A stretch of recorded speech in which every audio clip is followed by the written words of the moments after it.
June 1944. 3 German soldiers stood in a Canadian processing camp, trying to understand what they had just heard. A guard had spoken to another prisoner in perfect German, not broken German, not German with an accent, perfect High German, the kind you would hear in Berlin or Munich. The 3 men looked at each other with confused faces. They had been told the Canadians were brutal colonials who barely spoke English, let alone German. Yet here was a guard speaking their mother tongue as naturally as breathing. What these 3 soldiers could not know was that within weeks they would sit in Canadian farmhouses, speaking German with civilians who looked like their enemies but sounded like neighbors from home. Their entire world was about to turn upside down. The war had reached a terrible point for Germany. Just weeks earlier, Allied forces had stormed the beaches of Normandy on June 6th. Thousands of German soldiers were being captured every day as the front collapsed.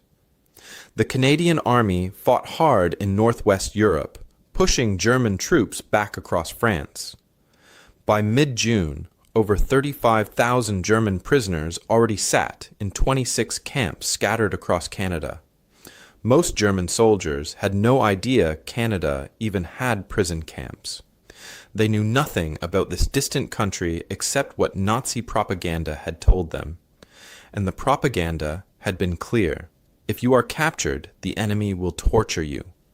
They will execute you. The Allies show no mercy. Fight to the death rather than surrender. The Canadians are especially brutal, the propaganda said. They are primitive people from a frozen wilderness, culturally inferior, driven by British imperialism to destroy the superior German race. Better to die fighting than fall into their hands. Feldwebel Ernst Hoffmann was 34 years old. Before the war, he had been a schoolteacher in Königsberg, a beautiful city in East Prussia. He taught history to children and loved his work. In 1940, the German army drafted him. He did not want to fight, but refusing meant prison or worse. Ernst believed what his government told him. He thought Germany was defending itself. He thought the Führer was making Germany great again. He was not a fanatic, but he trusted his leaders. The Canadians captured Ernst near the French city of Caen. His position was overrun on June 7th. He fought until his ammunition ran out, then raised his hands in surrender. He expected a bullet. Instead, the Canadian soldiers gave him water and bandaged a cut on his arm. They searched him roughly, but did not beat him. Ernst kept a small diary hidden in his boot. The Canadians never found it. In that diary, he would write things that would change his life. Gefreiter Klaus Weber was only 22. He came from Stuttgart, where he had worked in a factory before the war. Klaus grew up on a small farm, the son of a practical man who taught him to fix things and work hard. Klaus joined the German army because his family pressured him. His father said it was his duty. His older brother had already died on the Eastern Front. Klaus did not care much about Nazi ideas. He just wanted to survive and go home to his mother and younger sister. Klaus was captured during the same Normandy fighting. A piece of shrapnel from a shell tore through his left leg. He lay in a ditch for 6 hours before Canadian medics found him. They carried him to an aid station, gave him morphine for the pain, and cleaned his wound. Klaus had expected to bleed to death in that ditch. Instead, an enemy doctor saved his leg. He carried a photo of his mother and sister in his pocket. He looked at it every night and wondered if he would ever see them again. Obergefreiter Friedrich Neumann was 28 and different from the others. Before the war, he had worked on merchant ships, sailing to ports around the world. He had seen England, France, even America. Friedrich knew the Nazi propaganda was probably lies, but he kept quiet about it. Speaking against the government meant death. His unit surrendered on June 8th after being surrounded for 3 days without food or supplies. Friedrich spoke some English from his sailing days. He listened carefully to what the Canadian soldiers said. They did not sound like monsters. They sounded tired and ready to go home, just like he was. All 3 men were processed in British facilities in Normandy, then shipped to southern England. There, they joined about 150 other German prisoners waiting for transport. Medical officers examined them. Klaus's leg, wound, received proper treatment, stitches, and clean bandages. The prisoners were given clean clothes and treated for lice. The treatment was thorough but not cruel. This confused the men. Where was the torture they had been warned about? They were put on a ship. The ship would cross the Atlantic Ocean to Canada. None of them had ever been across the ocean. None of them knew what waited on the other side. Ernst wrote in his diary, "We face the unknown. Will we freeze in Arctic camps? Will we survive? I do not know." Klaus worried his wounded leg would make him useless for work. What happened to useless prisoners? Friedrich caught bits of English conversation. He heard guards mention Ontario and farms. But what did that mean? The 3 men stood on the deck as the ship prepared to leave. They watched the English coast disappear behind them. The Atlantic Ocean stretched ahead, endless and gray. They were prisoners of war, heading to a country they knew nothing about, expecting the worst. What came next would change everything they believed about the world. Early July 1944. The ship left England and headed west across the Atlantic Ocean. The journey would take 8 days. Ernst, Klaus, and Friedrich were packed below deck with about 850 other German prisoners. The space was cramped. Rows of bunks lined the walls, stacked 3 high. The air smelled like metal and unwashed men. The constant rumble of the ship's engines shook everything. Ernst could taste salt on his lips from the ocean spray that came through the ventilation shafts. But something was wrong. Or rather, something was not as terrible as they expected. Each prisoner had his own bunk with a thin mattress. There were toilets that worked, sinks with running water. Organized meal times happened 3 times every single day.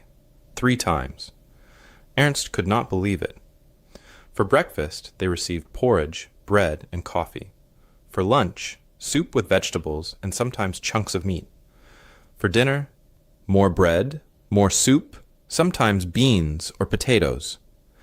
Ernst wrote in his hidden diary that night, "We are eating more in 1 day than our frontline troops received in 3 days in France." He stared at the words after writing them. Was he exaggerating? No. He remembered the hunger in France, the supplies that never came, the thin soup that was mostly water. Here, on an enemy prison ship, he was eating better than he had eaten as a free German soldier. Klaus noticed something else. The guards were not cruel. They did not beat the prisoners. They did not scream insults. Mostly they looked bored. They walked their patrols with tired faces, probably wishing they were home with their families. When prisoners got seasick from the ocean waves, the guards brought buckets and gave them water. One young guard even brought medicine for a prisoner who could not stop vomiting. Klaus watched this happen and did not understand. These were the brutal colonials? They seemed like ordinary men doing a job they did not particularly enjoy. The guards let prisoners come up on deck in small groups for fresh air. Ernst stood at the rail one afternoon, watching the endless ocean. The water was gray and choppy. Seabirds followed the ship, crying their lonely calls. A Canadian guard stood nearby, smoking a cigarette. The guard looked at Ernst and shrugged. "Long way from home, eh?" he said in English.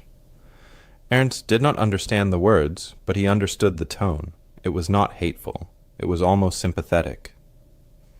Friedrich used his broken English to talk with some of the guards. One guard told him, "We're taking you to work camps. Farms need workers because our men are overseas fighting. The guard said it like he was describing the weather. Matter of fact. No anger, no threats. He even added, "You'll be all right, boys." Better than the Eastern Front, I'd say. Then he walked away. Friedrich stood there, trying to make sense of it. The guard had almost sounded kind. At night, the prisoners whispered to each other in the darkness. Some said this good treatment was a trick. "They're fattening us up before the real work begins," said a former SS officer. "This is psychological warfare. They want us soft before they break us." Many prisoners nodded. It made sense. Enemies did not feed you well unless they wanted something. But Klaus lay in his bunk, his wounded leg throbbing slightly, and wondered, if they treat prisoners this well, how do they treat their own people? The thought troubled him because he did not want to know the answer. Mid-July. The ship arrived in Halifax on Canada's east coast. The prisoners were marched off the ship and through parts of the city to reach the train station. Ernst stared at everything. The harbor was full of ships, both military and commercial. Cranes loaded and unloaded cargo. Workers shouted to each other. The city behind the docks looked normal, more than normal. It looked untouched by war. Buildings stood intact. Stores had goods in their windows. Civilians walked the streets in clean clothes. Children played on a corner, laughing. Ernst saw a man climb into an automobile and drive away, a civilian with his own car. In Germany, only the wealthy had cars before the war. Now, almost no one had fuel to run them. The prisoners were loaded onto trains, not cattle cars. Passenger trains with windows and padded seats. The journey west took several days, rolling through Quebec and into Ontario. Ernst pressed his face to the window. Endless forests stretched in every direction. Farmland appeared, neat and organized. Small towns passed by, each with a church steeple, tidy houses, and paved streets. Everything looked prosperous. Everything looked peaceful. Klaus counted automobiles. "I've seen 40 cars today," he whispered to Friedrich. "How can farmers afford automobiles?" Friedrich had no answer. He was too busy staring at the landscape, comparing it in his mind to the bombed German cities he had left behind. Here, nothing was destroyed. Here, everything worked. The train stopped several times for meals. Guards handed out sandwiches, fresh apples, and hot coffee. Canadian soldiers boarded at one stop, heading to their training bases. They were well-equipped, well-fed, and joking with each other. They looked confident. They looked like men who expected to win. Ernst wrote in his diary as the train rolled on, "Everything we were told was a lie. But which lies? How many lies?" Klaus slept fitfully, his leg treated twice by a medical officer who rode the train. Friedrich stared out the window into the growing darkness, thinking about the world he thought he knew, and the world he was discovering. The train began to slow. A guard announced they were approaching their final destination, Camp 20, near a town called Bowmanville in Ontario. The three men looked at each other. Whatever came next, they would face it together. Late July 1944, the train stopped at a small station outside Bowmanville, Ontario. 120 prisoners climbed down onto the platform. Guards directed them into trucks for the short drive to Camp 20. Ernst looked out the back of the truck as they drove. Farmland stretched in every direction. Corn grew tall in the fields. Cows grazed in green pastures. Nothing looked frozen or barren or harsh. This was supposed to be a wilderness? The camp appeared ahead, 30 acres surrounded by barbed wire fences. Wooden watchtowers stood at each corner. Guards watched from above. Barracks buildings sat in neat rows inside the fence. Ernst's first thought surprised him. This looks like a military base, not a punishment camp. It looked organized, professional, almost ordinary. The gates opened and the trucks drove inside. The prisoners were told to line up. A Canadian officer read the rules in German through a translator. Each man would receive 2 sets of clothing marked with red patches to show they were prisoners. They would get toiletries, blankets, and a small wooden box for personal items. The officer explained the schedule: work details, meal times, male privileges. The tone was firm, but not hostile. "You are prisoners, but you will be treated with dignity," the officer said. "The Geneva Convention will be strictly observed." Ernst did not know what the Geneva Convention was. He would learn it was an international agreement about treating prisoners humanely. The Nazis had told their soldiers the Allies ignored such agreements. Another lie. Guards led the prisoners to their barracks. Ernst, Klaus, and Friedrich were assigned to the same building. They walked inside. The building was wooden, about 40 feet wide and 100 feet long. It was divided into 4 rooms. 20 men would sleep in each room. Ernst counted the bunks. Each man got his own bunk with a real mattress. There was a heating stove in the corner for winter. The windows had actual glass in them. Klaus whispered, "This is better than our barracks in France. We had 40 men in a space this size." The washing facilities were down a short path. Hot and cold running water came from the taps. Real soap was provided once a week. Friedrich turned the hot water tap and watched steam rise. "We haven't had hot water since basic training," he said quietly. A guard showed them the camp layout. The mess hall could seat 400 men at once. The recreation yard had a soccer ball and volleyball net. There was a medical building with a Canadian doctor and German prisoner doctors who helped him. A library held books in German, though no political books were allowed. Workshop buildings stood ready for camp maintenance work. A canteen sold items if prisoners earned credits from working. Then came dinner, the first meal. Ernst sat at a long wooden table with other prisoners. Guards brought out plates of food, pork, boiled potatoes, cooked carrots, thick slices of bread with butter, hot coffee, an apple for dessert. Ernst stared at his plate. He picked up his fork slowly, almost afraid the food would disappear. He ate half the pork, some potatoes, a piece of bread.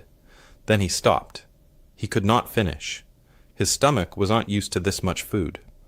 He wrote in his diary that night, "I could not finish my plate. It was more than I had eaten at one sitting in 2 years." Around him, other prisoners ate slowly, carefully, as if the food might vanish if they ate too fast.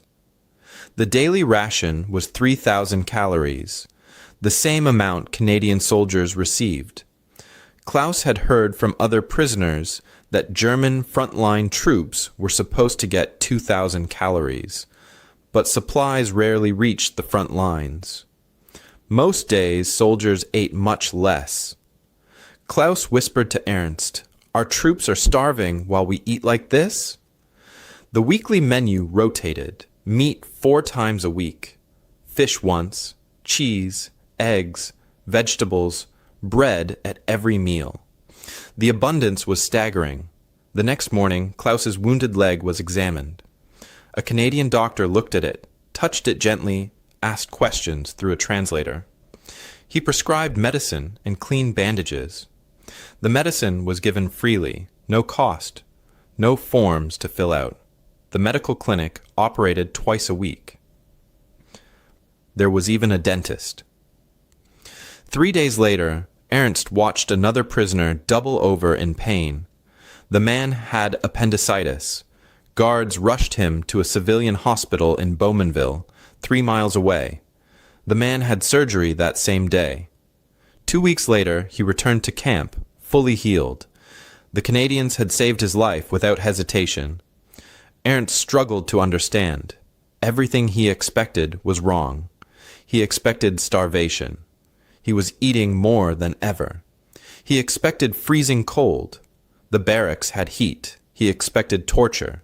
He received medical care. He expected brutality. The guards were professional and distant, not cruel. Friedrich noticed it too. They don't hate us, he said. They don't even seem very interested in us. Some prisoners refused to believe what they were experiencing.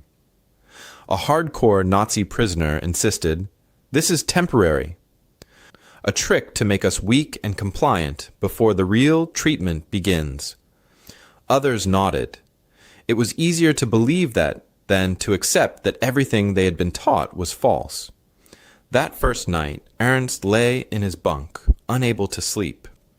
Around him, German voices whispered in the darkness. Someone said, "Tomorrow we start work details. That's when we'll see their true nature." Klaus's leg throbbed, but the pain was manageable because of the medicine. Friedrich stared at the wooden ceiling, thinking about the well-fed guards, the organized camp, the medical care that came without cruelty. Ernst thought one thing over and over. What kind of war is this? What kind of enemy treats prisoners this way? And if they were this wrong about the Canadiens, what else were they wrong about? August 1944. The work assignments began.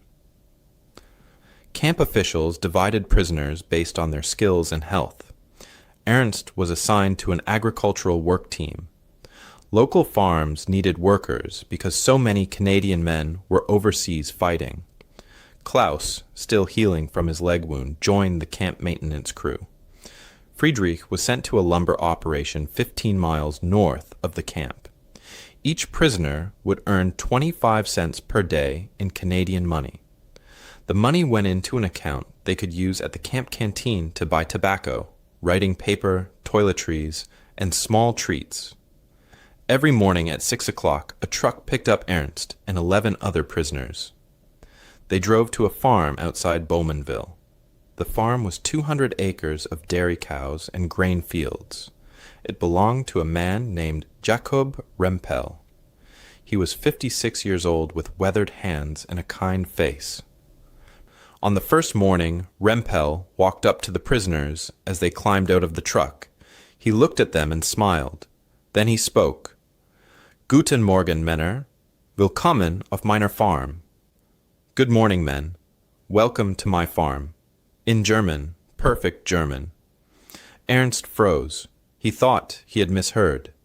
The other prisoners stared. Rempel continued speaking in German, his accent slightly different, but the language clear and natural. He explained the day's work. He showed them the dairy barn, the fields that needed harvesting, the tools they would use. Ernst could barely focus on the words. His mind was spinning.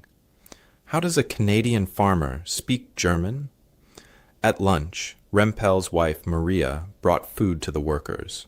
She also spoke German. She smiled at the men and said in their language, "You must be hungry. Please eat." Ernst finally found his voice. He asked Rempel, "How do you speak German?" Rempel sat down on a fence post and explained. His family came to Canada from Russia in 1924. Before that, they lived in Mennonite colonies near the Black Sea. Mennonites were a religious group that spoke German and farmed together. Thousands of Mennonite families had left Russia to escape oppression. They came to Canada and built new communities. In Ontario, Manitoba, and Saskatchewan, about 200,000 German speakers now lived. They had maintained their language, their culture, their traditions. Ernst felt dizzy. Nazi propaganda had always said that Germans living in other countries were oppressed minorities. They were suffering under inferior governments. They yearned for the Reich to rescue them. But here was Jacob Rempel, owning 200 acres of good farmland, living in a solid house, speaking German freely without fear. Rempel explained more. "We left Russia to escape oppression. Here we have freedom, religious freedom, economic freedom, personal freedom. No one tells us how to worship or what to think," Ernst wrote in his diary that night. How can ethnic Germans prosper under enemy rule if we are the master race? Nothing makes sense anymore. Klaus worked inside the camp with the maintenance crew. He repaired buildings alongside Canadian workers. The Canadian foreman treated the prisoners like regular workers. He showed them proper techniques for fixing roofs and repairing fences. He gave them quality tools and materials without hesitation. Klaus noticed that supply trucks arrived every week. The trucks were always full. There were no shortages of anything. The guards talked during breaks about their lives. They had families with cars and radios. Their children went to good schools. Their wives shopped at stores full of goods. Klaus wrote to his sister, "These people live better than we did before the war, and this is during wartime. How is that possible?" Friedrich's lumber camp was deep in the Ontario wilderness. He worked cutting timber for the war effort. The crew was mixed, German prisoners and Canadian workers side by side. Everyone received the same safety equipment. Everyone took the same breaks. A Canadian worker named George Muller shared his coffee and cigarettes with the prisoners. One day, George heard Friedrich speaking German to another prisoner. George responded in German. His grandfather had come from Bavaria in 1903. The family still spoke some German at home, though George's children mostly spoke English. Friedrich asked George about his grandfather. George explained that the old man had built a life in Canada. He cleared land, started a farm, sent his sons to Canadian schools. During the First World War, some of those sons fought for Canada against Germany. They chose loyalty to their adopted home over the land of their birth. Friedrich could not stop thinking about this. Germans fighting Germans because they believed in Canada more than Germany. What did that mean? The prisoners were allowed to write letters home. The letters were censored, so they had to be careful. Ernst wrote cautiously, "We are treated according to international law. The work is fair." Klaus was more direct. "I have never eaten so well. The medical care saved my leg." Friedrich wrote philosophical thoughts. "I am learning that the world is more complicated than we were taught." The return letters from Germany told a different story. They were heavily censored and sparse. Some prisoners received no mail at all because their families had been displaced by Allied bombing. Ernst's wife wrote short, careful sentences. She hinted that things were difficult. Food was scarce. Air raids happened often. Ernst felt terrible guilt. His family faced danger while he sat safe and well-fed in Canada. In the barracks at night, prisoners argued. Some still believed completely in Hitler. "This good treatment is proof of democratic weakness," they said. "Soft nations cannot win wars." Others were starting to question. "Maybe we were misinformed about enemy strength and character," they suggested quietly. Men like Friedrich said openly, "Everything we were told was lies." The camp was splitting into groups, true believers, questioners, and men like Klaus who just wanted to survive. Ernst noticed everything at Rempel's farm. The farmer owned modern equipment. His children attended school instead of working in fields. His wife voted, drove, and owned property. Different churches served the community freely. Rempel complained about the government without fear. In Germany, such talk meant arrest. Klaus saw guards working regular shifts with good pay and pensions. They had rights his commanders never mentioned. Friedrich watched Canadian workers using equipment without fuel rationing. They belonged to unions. When they complained, people listened. Each man was reaching the same conclusion separately. German propaganda had been systematically, completely false. Canada was not a primitive wilderness. It was industrialized and prosperous. Canadians were not culturally inferior. They had a working democracy and material abundance. The enemies were not monsters. Many of them shared German blood, language, and culture. Most troubling of all, the Germans, who had left Germany decades ago, were thriving under systems the Nazis called weak and degenerate. September 1944. Ernst returned from Rempel's farm one evening. Jakob had given him something. A German-language newspaper printed in Canada. Ernst hid it in his bunk and read it by flashlight after the lights went out. The newspaper reported Allied advances across Europe. It described victories that German propaganda called temporary setbacks. Ernst stared at the pages. Maps showed how much territory Germany had lost. Reports told of cities liberated, armies in retreat. The newspaper did not lie or exaggerate. It simply told the truth. Ernst lay back and stared at the ceiling. Every belief he had ever held was crumbling. If they lied about Canada, what about everything else? What about the reasons for the war? What about the Jews? What about the future? The questions terrified him because he already knew the answers. He just did not want to face them yet. September 1944. Jakob Rempel invited Ernst and his work crew to something special, a harvest celebration. It was a traditional German Mennonite festival called Erntedankfest, a thanksgiving for the harvest. Rempel wanted the 12 prisoners to attend. Ernst had to ask permission from the camp commandant. The commandant looked at the request and nodded. The Rempels are good people. You may go. Behave yourselves. Ernst could barely believe it. Prisoners being invited to a civilian celebration. Nothing made sense anymore. September 24th arrived. The day was clear and beautiful. Autumn had painted the Ontario countryside in brilliant colors. Orange, red, and gold leaves covered the trees.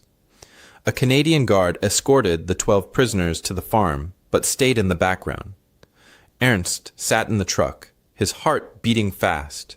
He was nervous, excited, confused. One prisoner, a hardcore Nazi, refused to come. "I will not fraternize with traitors to the Reich," he said. The rest climbed into the truck. When they arrived at Rempel's farm, Ernst could not believe what he saw.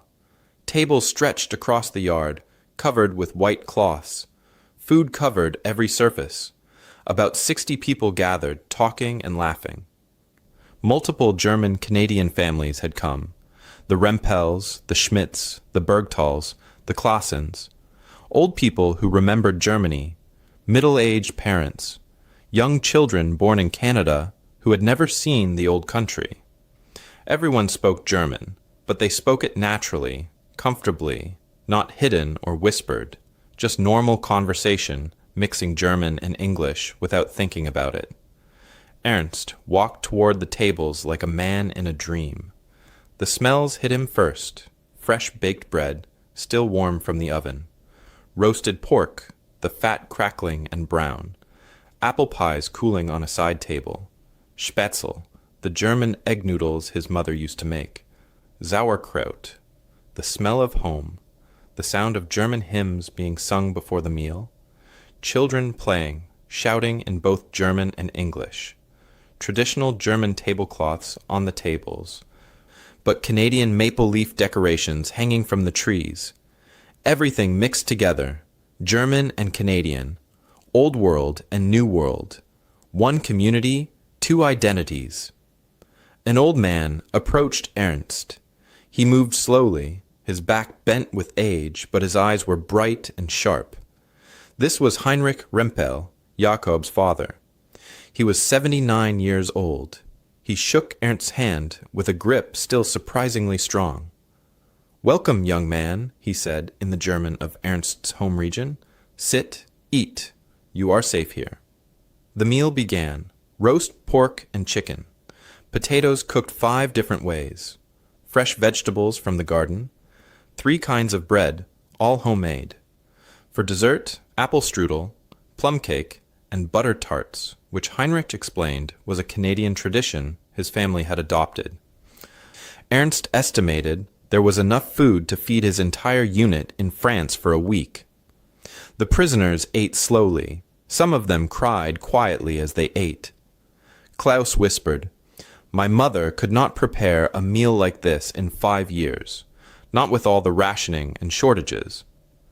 After the meal, Heinrich Rempel stood to speak. He looked at the prisoners, and his voice was gentle but firm. "I want to tell you boys something," he said.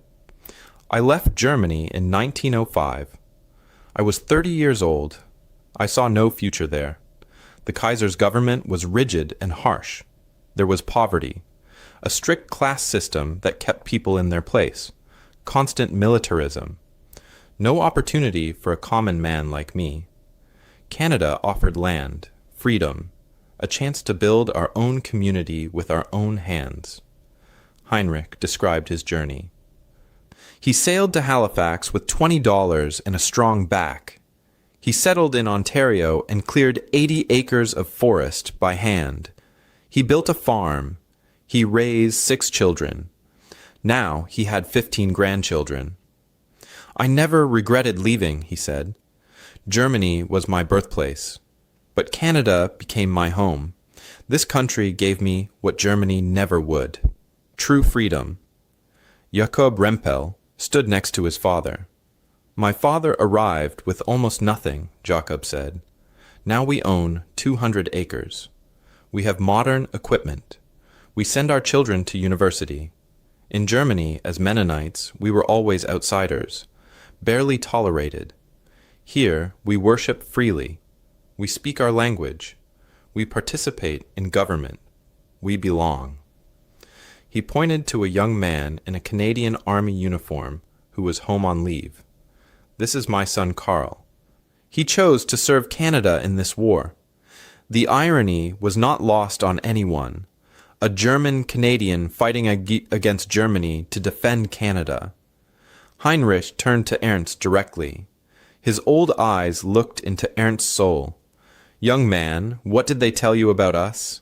About Germans living abroad?" Ernst felt his throat tighten. He answered honestly, "That you were oppressed, that you yearned to return to the fatherland." Heinrich laughed, but it was a sad sound. "Return? We fled. The fatherland offered us nothing but forced military service and contempt for our religious beliefs. Canada gave us what Germany never would, real freedom, the freedom to think, to believe, to build our own lives." In that moment, something broke inside Ernst.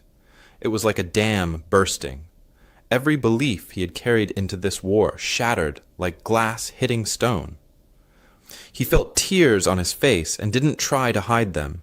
Everything, all of it, lies, the master race, the oppressed Germans abroad, the need for living space, the righteousness of the cause, all lies. He knew it completely and totally in that instant.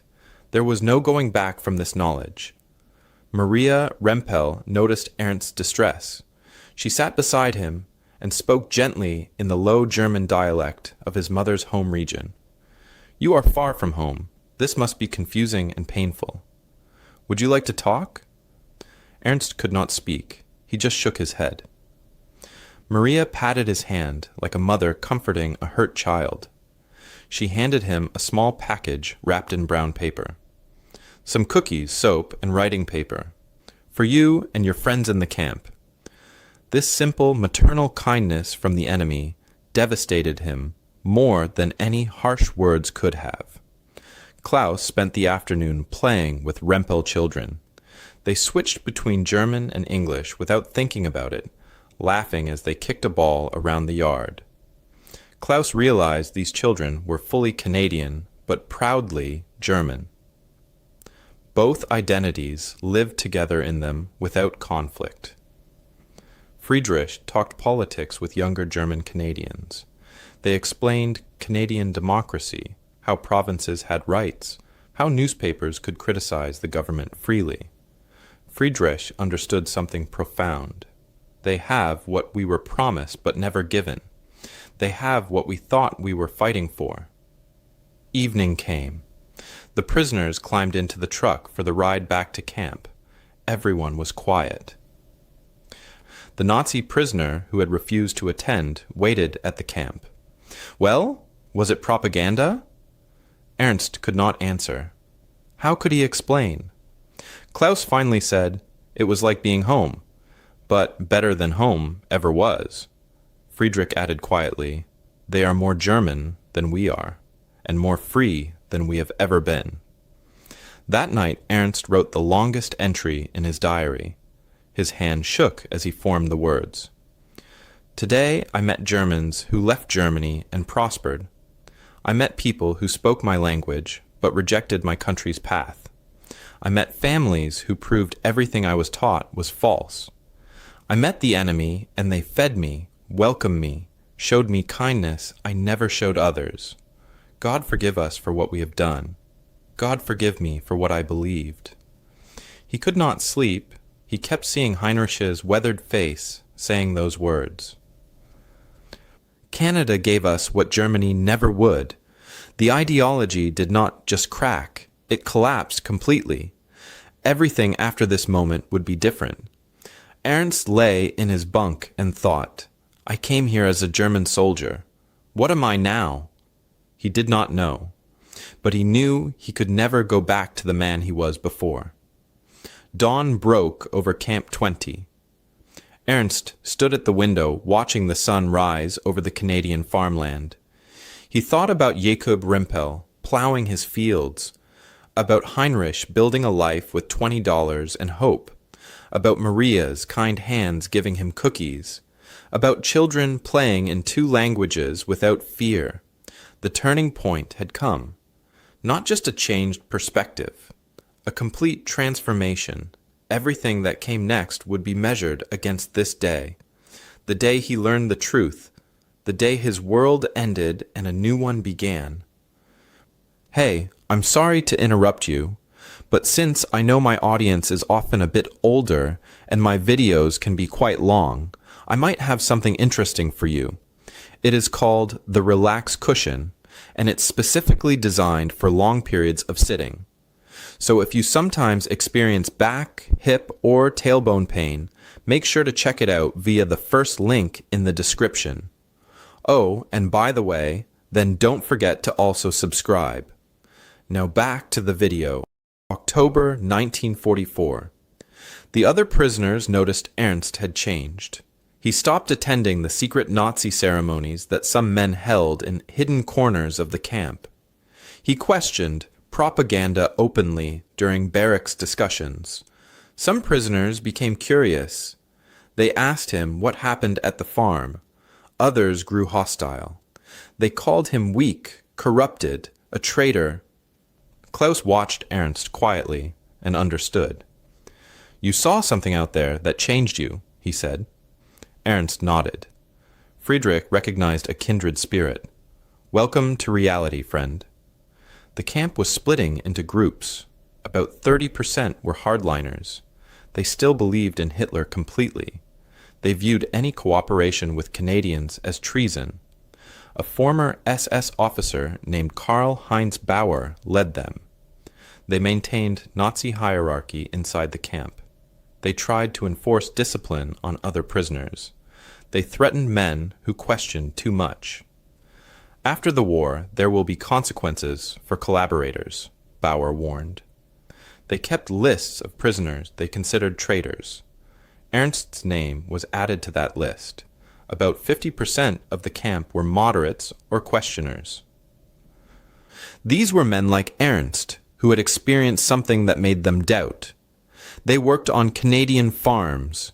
They interacted with German Canadians.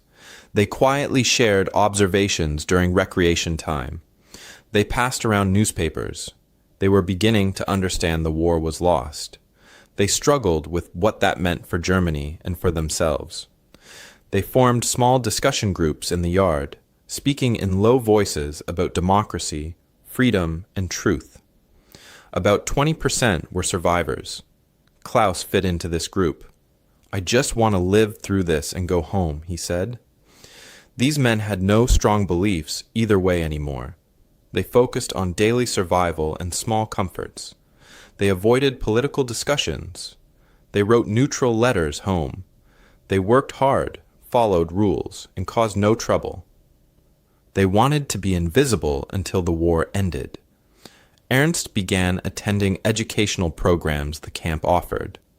A Canadian schoolteacher came twice a week to teach English. Ernst sat in the front row, learning words and phrases.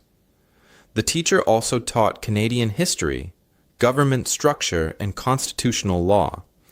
Ernst was shocked to learn that freedom of speech, press, and religion were written into law, protected rights that the government could not take away. The teacher explained that during the First World War, Canada had treated German Canadians harshly. Some were sent to internment camps just for their ethnicity. But Canada had learned from that mistake. This time, German Canadians were treated as full citizens. Their language and culture were respected. Ernst wrote in his diary, "They learn from their errors and change. We deny our errors exist and repeat them." Ernst wrote letters home to his wife. He had to be careful because all letters were read by censors. "I am learning much here. Some of what we believed was incorrect." He could not say more. Her response arrived in November. She described Allied bombing of a nearby city. She mentioned neighbors who had been relocated. Ernst understood. They were Jewish. She wrote that Father Wilhelm, their local priest, had been taken away for speaking carelessly. Ernst realized his wife was afraid to write honestly. That fear itself revealed everything he needed to know about which side was truly free. Klaus's journey was quieter, but just as deep. His maintenance work gave him access to the camp library. He found German language books about Canadian immigration history. He read accounts of German settlers building new lives in the wilderness. His conclusion was simple. People left Germany because it failed them. They succeeded because Canada did not fail them. He wrote to his sister, "When I return, maybe we should consider leaving too." Her response came in late October. It destroyed him. Their father had been killed in an air raid on October 12th.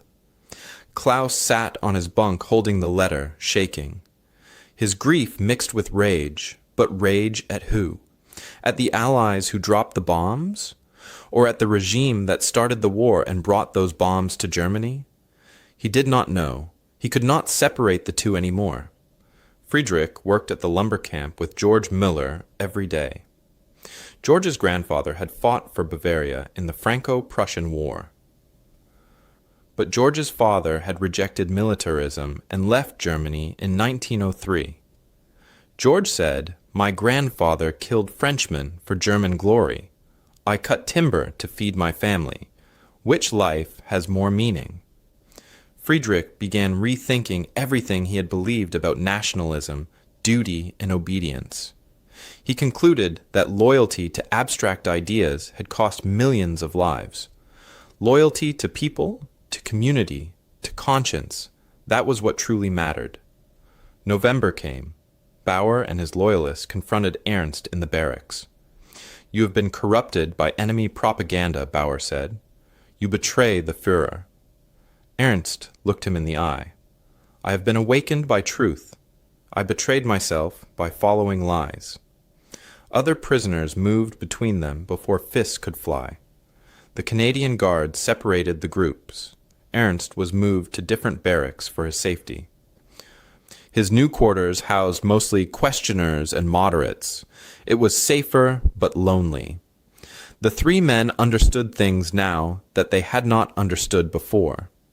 About propaganda, Ernst realized every single thing they were told about the enemy was false. Therefore, what else was false?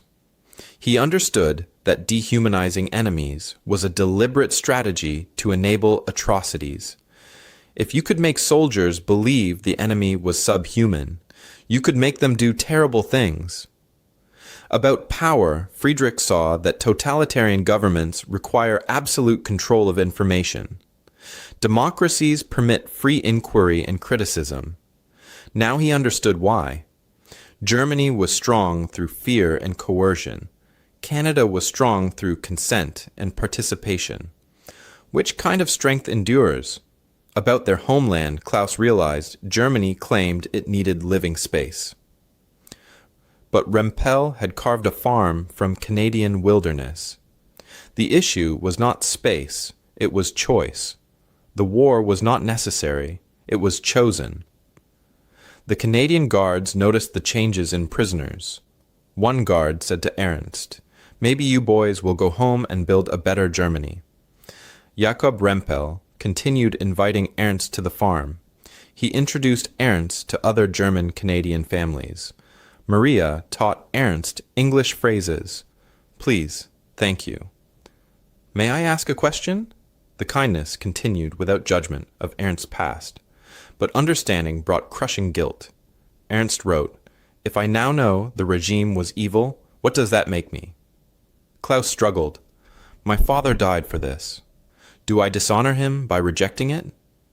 Friedrich's haunting question, how many died because of what we believed? Ernst wrote to his brother, who was still fighting on the Eastern Front. He carefully suggested his brother should rethink some assumptions. The response came in December. His brother was angry. He called Ernst a traitor. He said Ernst had gone weak in captivity. The distance between them was now unbridgeable. Klaus wrote his mother asking her to leave the city and move to the countryside where it was safer. She responded that it was impossible, no transportation, no resources. She had to stay. Friedrich wrote his former girlfriend with philosophical questions about meaning, duty, and truth. She wrote back that she was engaged to another man. She did not understand his strange questions. December brought news. The German army launched a counteroffensive in the Ardennes forest. The Battle of the Bulge. Hardliners in the camp celebrated. The Reich will triumph. Victory is still possible. Ernst and the moderates were devastated. More death for nothing. More young men dying for a lost cause.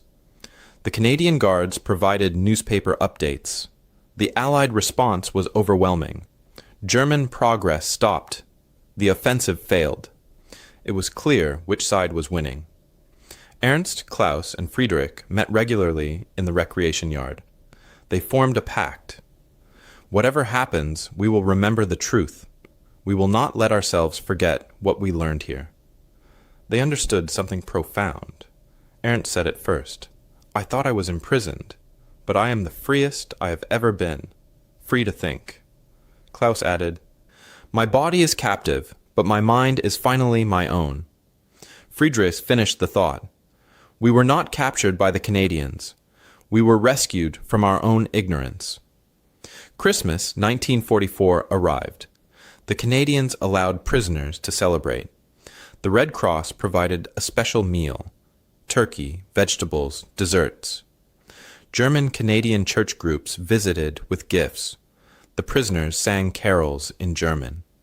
Ernst participated, but heard the words differently now.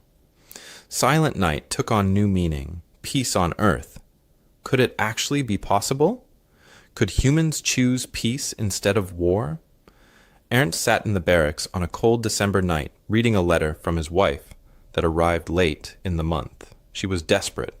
Food was scarce. Bombing was relentless. Rumors said the Soviets were advancing from the east. She begged him to come home quickly when the war ended. They needed him. Ernst wept. He wanted to help his family, but he knew what awaited Germany: defeat, occupation, reckoning. He was torn between his transformed beliefs and his duty to his family. Klaus sat beside him. "We will go home, but we will be different men than those who left." Friedrich put his hand on Ernst's shoulder. "And maybe that is what Germany needs: men who have learned the truth." Late April 1945, rumors spread through Camp 20 like wildfire. Hitler was dead. The prisoners whispered the news to each other, some in shock, some in disbelief. On May 7th, the camp commandant made an official announcement. Germany had surrendered unconditionally. The war was over. The hardliners stood in stunned silence or denied it was true. The moderates felt relief mixed with grief. The survivors felt anxious about what came next. Ernst grieved for his country, but felt relief the killing had stopped. Klaus wept for his father, who died for a lost cause. Friedrich simply nodded. As expected, now the reckoning begins. Days later, the Canadian Guards gathered all prisoners in the mess hall. They set up a film projector and screen. The guards' faces were grim. "You will watch this," the commandant said. "All of you, no exceptions." The film began, footage from liberated concentration camps. Bergen-Belsen, Dachau, piles of skeletal bodies, mass graves, survivors who looked like walking skeletons, gas chambers, crematoria, the industrial machinery of death. Ernst felt his stomach turn. His hands shook. He wrote in his diary later, "The images, I cannot find words. My hands shake writing this." The scale of it was beyond comprehension. Millions murdered. Systematic extermination. Death factories.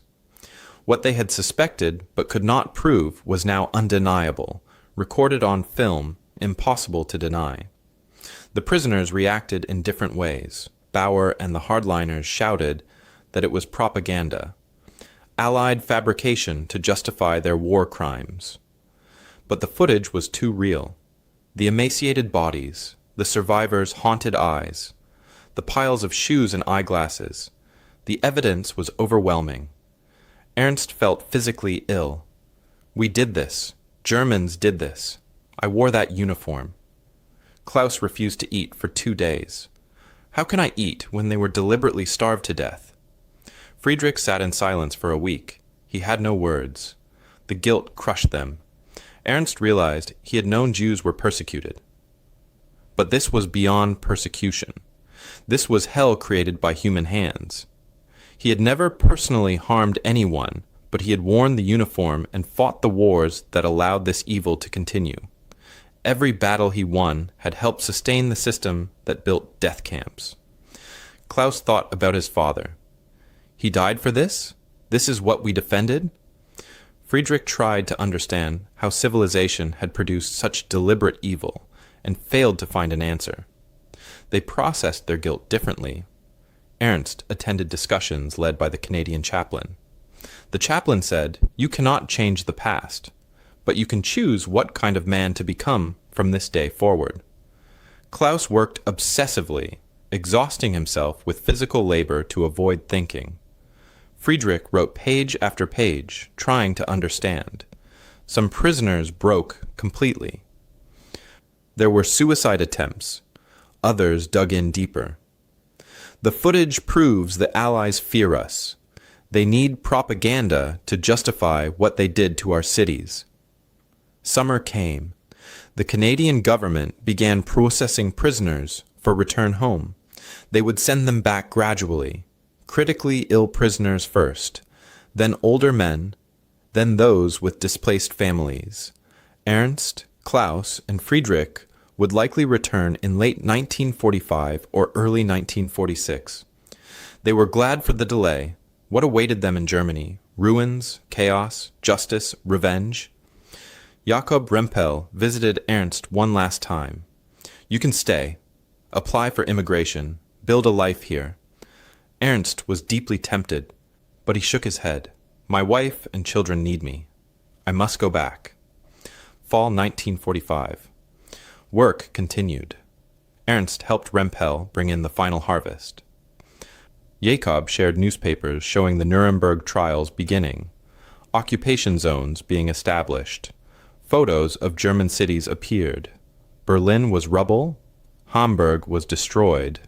Dresden was gone. Ernst saw a photo of his hometown, 80% destroyed. Klaus found a picture of Stuttgart. His childhood neighborhood had been erased from the earth. Friedrich learned the Hamburg harbor was bombed to nothing. His home was gone, late November. Ernst's final day at Rempel's farm arrived. Maria prepared a package, food for the journey, warm clothes, a letter of reference. Jakob shook his hand. Remember, Ernst, you are always welcome back. Canada needs good men like you. Old Heinrich blessed him with a shaky hand. Go home. Help rebuild. But build better this time. Ernst embraced them with tears in his eyes. You saved more than my life. You saved my soul. December. Ernst, Klaus, and Friedrich were scheduled for January transport. The camp held a gathering for men going home. The commandant addressed them. You came as enemies. You leave as educated men. Use what you learned here wisely. Canadian guards shook hands. Good luck, boys. Make something good from this mess. The Red Cross provided travel packages, warm clothing, and a small amount of German currency. January 1946. The train to Halifax reversed their arrival journey from 18 months before. Canada was familiar now, not alien. Towns and farms passed by the windows. Ernst recognized roads. Klaus said, I arrived expecting death. I leave alive and changed. Friedrich added, I came as a soldier. I depart as a student who learned terrible lessons. The ship crossed the Atlantic with fewer prisoners and heavier hearts. February. The ship docked in Bremen. The city was barely recognizable. Rubble stretched in every direction. The smell of ash hung in the air. Desperate faces stared at them. Ruins everywhere. Everything Canada was not. Broken, starving, defeated, traumatized. Ernst felt shock. The photographs did not show the true scale of destruction. Klaus stared. Is anything left standing? British occupation authorities processed them. Interrogations about war crimes. Ernst was cleared. Low-rank soldier, captured early, no SS connection. They gave him identity papers, a travel permit, and a ration card. He was released into chaos. He traveled to Bavaria, where his wife had fled. The train journey showed ruins in every city. Infrastructure barely functioned. Hunger was visible on every face. People were thin and desperate. Black markets thrived. Cigarettes were currency. Ernst had a Canadian chocolate bar in his pocket. It was worth a fortune. He gave it to a starving child. Late February. Ernst found his wife and children living with her sister in rural Bavaria. His wife had aged. She was thin, exhausted, traumatized by years of bombing. His children did not recognize him. He had been gone too long. He had changed too much. His younger daughter was afraid. His son, now 9, had tried to be the man of the house. He resented his father's return. The reunion was bittersweet. Together again, but strangers. Ernst carried Maria's cookie recipe, Jakob's farming advice, and Heinrich's blessing. He also carried knowledge of the Holocaust, understanding of democracy, and guilt for his participation. Klaus brought skills learned in camp, English phrases, and hope that a better world was possible. But he also carried the burden of his father's wasted death and survivor's guilt. Friedrich carried philosophical understanding and commitment to truth, but also the trauma of concentration camp footage and knowledge of human evil. They faced immediate challenges, finding shelter among ruins, scrounging for food on inadequate rations, searching for work in a collapsed economy, facing investigation by occupation authorities, sometimes bearing the stigma of being former prisoners seen by some as cowards or collaborators, and the psychological challenge of adjusting to destruction after experiencing Canadian abundance. But they knew something others did not. Ernst said it clearly. Canada was real. This is real. The contrast shows what is possible. Klaus told his mother, I have seen how people can live. We do not have to accept this forever. Friedrich wrote to George Müller, "I am home. Home is hell, but I know hell is temporary because I have seen heaven." Spring 1946. Ernst stood in the ruins of the school where he once taught. The building was destroyed. Only partial walls remained. He found his old classroom. The blackboard still hung, cracked but present. He picked up a piece of chalk and wrote on it, "Truth is the foundation of freedom." Then he erased it before anyone could see. But he knew what he had learned in Canada would guide him forward. He turned toward the future with both dread and hope. 1946 to 1950. The early years after the war were hard. Ernst rebuilt his life in Bavaria. In 1947, he got his teaching job back. But he taught differently now. He emphasized critical thinking, asking questions, and examining primary sources. He secretly used the education methods he learned in Canadian camp classes. He applied the democratic principles Jakob Rempel had explained. His wife resented him at first. "You came home changed and distant, always questioning everything," she said.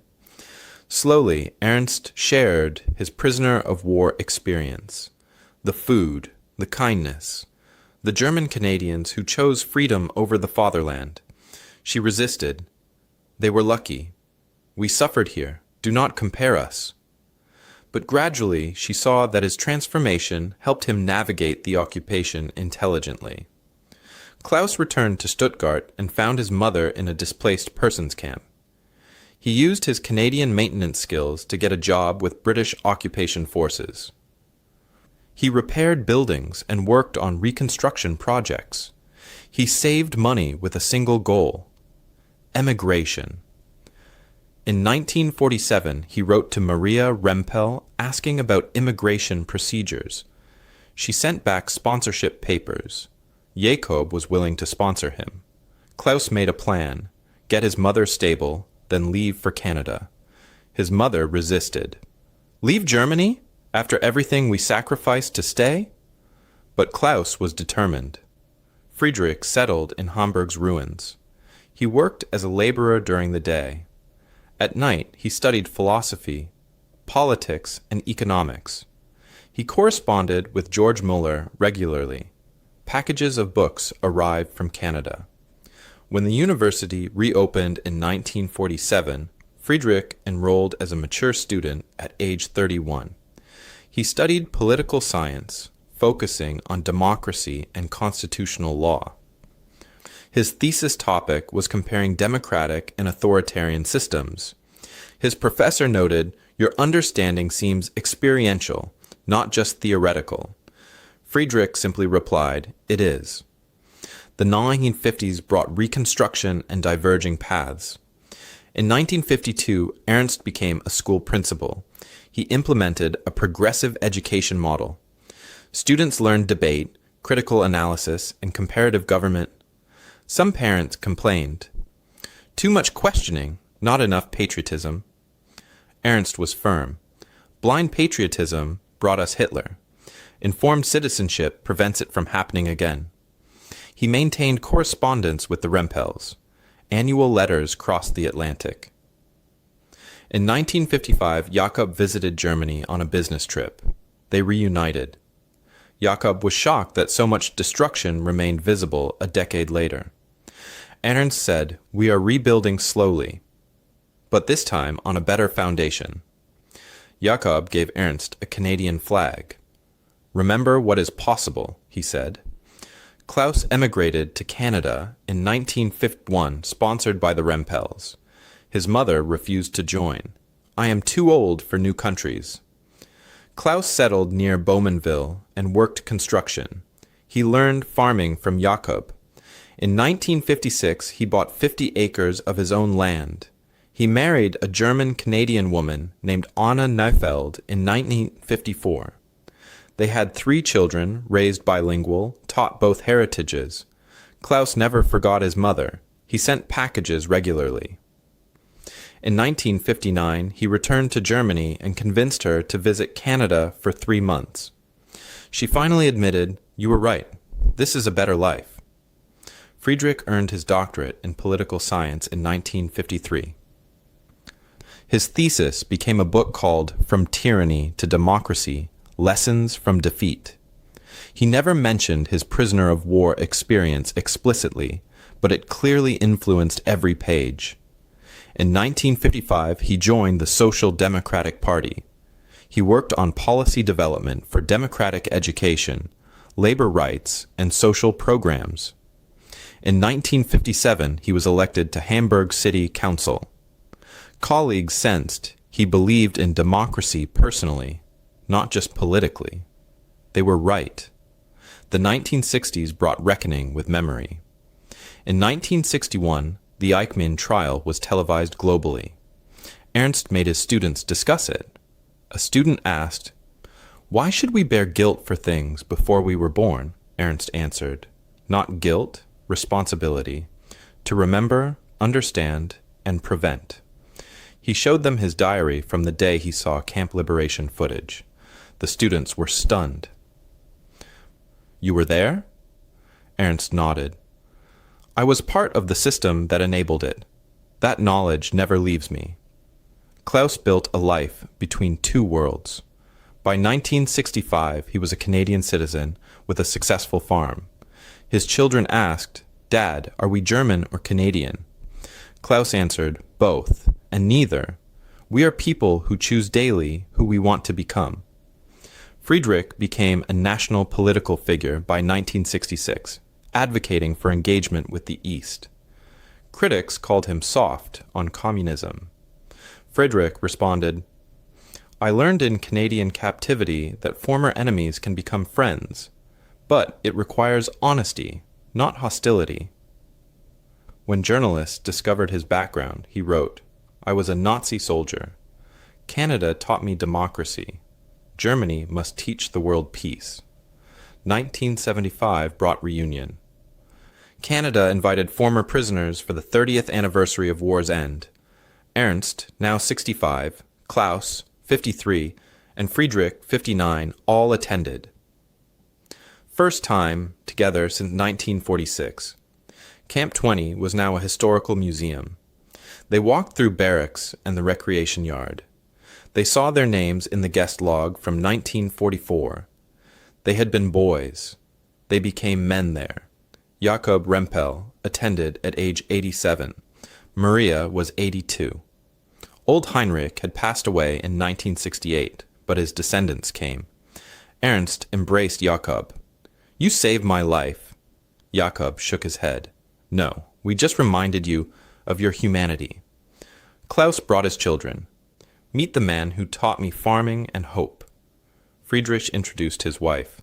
"These people showed me what democracy actually means." The event included testimonies.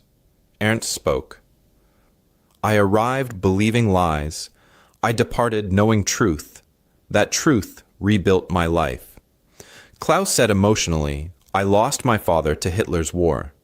I found my future in Canada's kindness." Friedrich declared, "Democratic nations defeated dictatorship through strength, but they won hearts through humanity. That is the lesson." A Canadian filmmaker documented everything. The film, From Enemies to Friends, was broadcast in 1976. Ernst's interview was most powerful.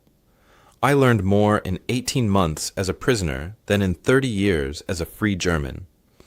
Ernst retired from teaching in 1981 after 34 years. Hundreds of former students credited him with teaching them to think, not what to think. He published his memoir in 1984. From Königsberg to Canada, A Soldier's Education became a bestseller. Critics called it self-flagellating and unpatriotic. Defenders called it honest, necessary, and healing. Ernst said simply, "Truth is never unpatriotic. Truth is the foundation of healthy patriotism." Klaus lived quietly on his Ontario farm. In 1989, when the Berlin Wall fell, he wept watching television. His wife asked why. "Because I saw it coming in 1944. In that Canadian camp, I knew tyranny could not last, but so many died before freedom came." His grandchildren asked about the war. Klaus told them about the peace he found afterward. That is more important. Friedrich retired from politics in 1987 and taught at university. His course was called Democracy Under Stress. He always included a lecture about a prisoner of war who learned freedom. Only in the final class did he reveal it was him. Students were shocked. "That was you?" Friedrich nodded. "Yes, and it is why I believe in the system we built here. Because I have seen the alternative." Ernst passed away in 2003 at age 93. Former students and colleagues filled his funeral. His daughter read his final diary entry. June 1944, captured. September 1944, freed. The dates mark my transformation, not my imprisonment. He was buried with Jacob Rempel's Canadian flag. His headstone read, "Teacher, Soldier, Seeker of Truth." Klaus was interviewed in 2005 at age 83 for a Canadian War Museum project. Asked about the war's most important moment, he said, "When Maria Rempel spoke to me in German with kindness, not hatred. That moment taught me enemies are made, not born, and they can be unmade the same way." Asked if he was German or Canadian, he answered, "I consider myself a human who learned humanity from people I was taught to hate." Friedrich passed in 2006 at age 90. The German Chancellor eulogized him. Friedrich Niemann embodied democratic Germany. He learned hard lessons so we would not have to.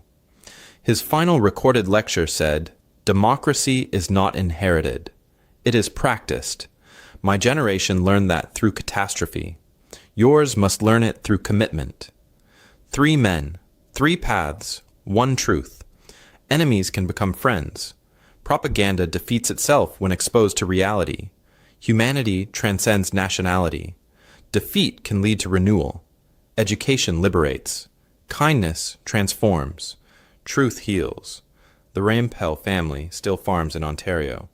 They maintain connections with Ernst's descendants in Germany. Students exchange visits annually through the Rempel-Hofmann Fellowship. Building bridges through understanding. Klaus gave his last interview in 2010 at age 88. People ask if I am bitter about being captured. I tell them captured yes, but imprisoned no. The Canadiens captured my body, but freed my mind. Hitler imprisoned my mind, but never my spirit. Which is the greater prison? I learned the answer in a Canadian camp where German farmers welcomed me home to a country I had never seen. That is where I learned home is where you are free to become who you truly are. I found that in captivity. How is that for irony? Between 1940 and 1945, Canada held over 37,000 Axis prisoners, mostly German. Many worked on farms where they met German-speaking communities. After the war, 6,000 German prisoners applied to immigrate to Canada. Today, their descendants number in the tens of thousands. The camps are gone, but the lessons remain. In the darkest wars, humanity can break through. Former enemies can become neighbors. And sometimes being captured is the first step to being free.